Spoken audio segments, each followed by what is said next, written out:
Hey guys, welcome back to my channel. Here's the Google Pixel 6 Pro that I picked up on Amazon Renewed. I got this phone for $299.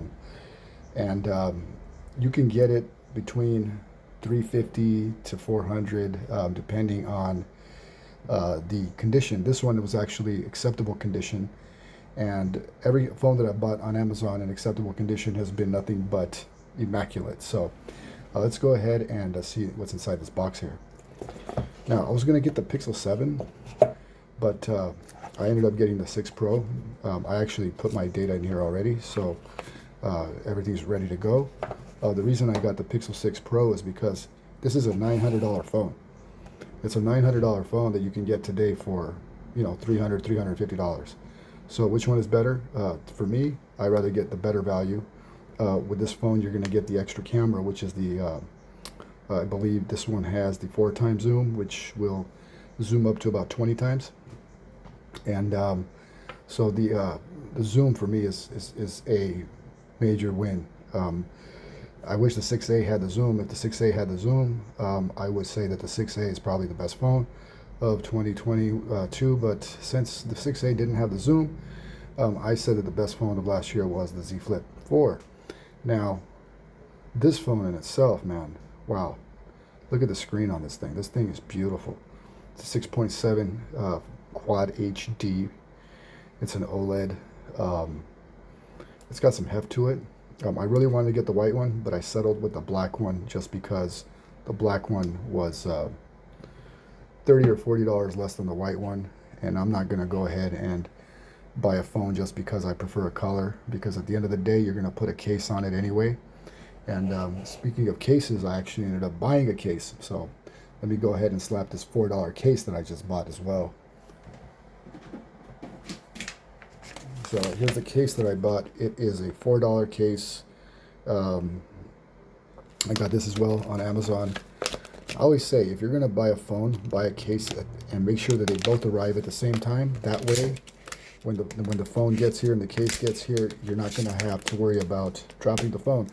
And I know a lot of people actually drop their phone the very first day they get it. So let's go ahead and slap this case on it. This is a $4 case. Now, I wasn't really picky as to which case I'm going to get, because I just needed a case temporarily to hold it off until I get a better one. But for $4, I believe that this case will do the trick. All right, so here's the case. All right, it's nice and soft, but it does feel like it's going to go ahead and protect the phone. I'm going to go ahead and put the link of the case where I got the case in the description. So let's go ahead and slap the case on here. All right. And all right, cool. So let's see if everything works fine. All right, so the buttons are good. Let's try the fingerprint sensor. It looks like it's working. A lot of people complained that it didn't work last year, so let's see if it's better now. Wow, so far, 2 for 2, 3 for 3. Now, no face unlock on this one, unfortunately. Now, I was actually literally debating to get the Pixel 7. And I felt like if I was going to get the Pixel 7, that I'm not really upgrading from the 6A to the Pixel 7, because you're essentially getting the same phone. You're not getting the 90 hertz refresh rate, but at the same time, I feel that this is a major upgrade. This is a step up. This has a 120 hertz refresh rate. It's got the Quad HD display, which is beautiful. The colors are beautiful. Let's go ahead and check out the brightness on this thing. Brightness goes up to, I believe, 800 nits. I'm going to lower that down. Now, it didn't come fully charged, so I'm going to have to charge this thing before I can do a full review. But this is just my first impressions. Now, one thing I did notice when I first started is setting it up was that the haptic feedback, for some reason, feels more hollow than the Pixel 6a. Now, I'm pretty sure that once I update everything, that everything's going to work fine. But my first impression was the haptic feedback motor wasn't as good as the Pixel 6a, which is kind of weird.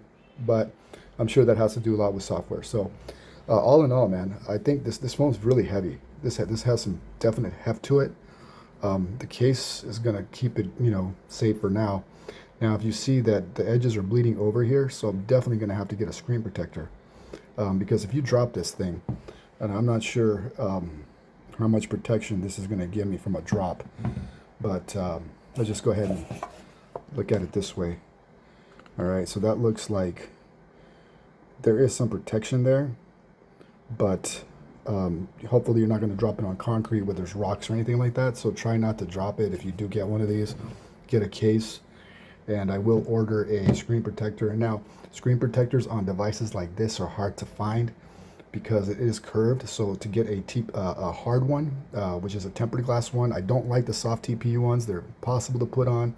They wrinkle. They're blotched up. They just don't fit right. So unless you have one that's factory installed, I definitely stay away from the from the soft screen protectors. I've never had any luck in putting them in properly, so definitely get a screen protector here. I really like the it's fluid. I really like the size. Now the size is nice to look at content, but I'm not sure how it's going to be when I have to use it and put it in my pocket. So I mean, all in all, man, I'm going to go ahead and do a full review once everything is downloaded, but for now, I think that this is a solid device to think about. If you're going to spend about $300 to $350, you're getting a $900 phone, and the Pixel 7 Pros, I think right now $899. I think you can get it for like $749 or something, but you can buy almost 2 of these right now for the price of one of those. So anyways, guys, I hope you guys enjoy this content. Don't forget, subscribe down below. Until next time, stay blessed and take care.